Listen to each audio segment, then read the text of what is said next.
அடுத்ததாக நாம் இங்கே வேதனையாக சொல்ல வேண்டிய மற்றொரு முக்கியமான விஷயம் இருக்கிறது. அது என்ன? நீங்கள் கடந்த காலத்தை எடுத்து பார்த்தால், இந்த கடந்த கால 1-2 வருடங்கள், இந்த வருடங்களில் எல்லாம் நாம் பார்த்த வேதனையான மற்றொரு விஷயம் என்னது? முஸ்லிம் சமூகத்திலேயே சில பேர் தாங்கிகள் இந்த முஸ்லிம் சமூகத்தை காட்டி கொடுப்பவர்களாக இருந்தார்கள். முஸ்லிம் சமூகத்திலேயே சில பேர் தாங்கிகள் என்ன செய்தார்கள்? முஸ்லிம் சமூகத்தை காட்டி கொடுப்பவர்களாக இருந்தார்கள்.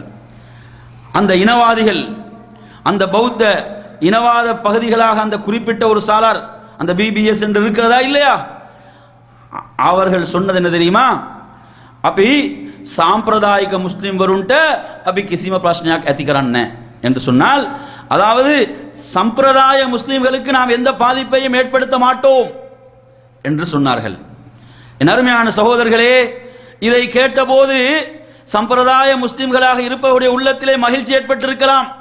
நமக்கு ஒன்றும் செய்ய மாட்டார்கள், நாம் சம்பிரதாய முஸ்லிம்கள், நாம் இஸ்லாத்தை சரியாக பின்பற்றுபவர்கள் அல்ல என்று அவர்கள் உளமுற மகிழ்ந்திருக்கலாம். ஆனால் இப்போது கண்டிருப்பார்கள், இப்போது அவர்கள் தாக்கும் போது சாம்பிரதாயிக முஸ்லிம் என்று கேட்டு தாக்குவதில்லை. நீ சம்பிரதாய முஸ்லிமா அல்லது ஒரிஜினல் முஸ்லிமா என்று அவர்கள் கேட்டு என்ன செய்யவில்லை? தாக்கவில்லை. இது சம்பிரதாய முஸ்லிம்களுடைய பள்ளியா இல்லை சம்பிரதாய முஸ்லிம்கள் அல்லாஹ்வுடைய பள்ளியா என்று கேட்டு தாக்கவில்லை. இது சம்பிரதாய முஸ்லிமுடைய கடையா அல்லது இது சம்பிரதாய முஸ்லிம் இல்லாத ஒரிஜினல் முஸ்லிமுடைய கடையா என்று கேட்டு தாக்கவில்லை. இது சம்பிரதாய முஸ்லிமுடைய வீடா அல்லது இது ஒரிஜினல் முஸ்லிமுடைய வீடா என்று கேட்டு தாக்கவில்லை. என் அருமையான சகோதரர்களே, சமூகத்தை காட்டி கொடுத்தீர்கள், பாதிப்பு அனைவருக்கும் தான் வருகிறது இல்லையா?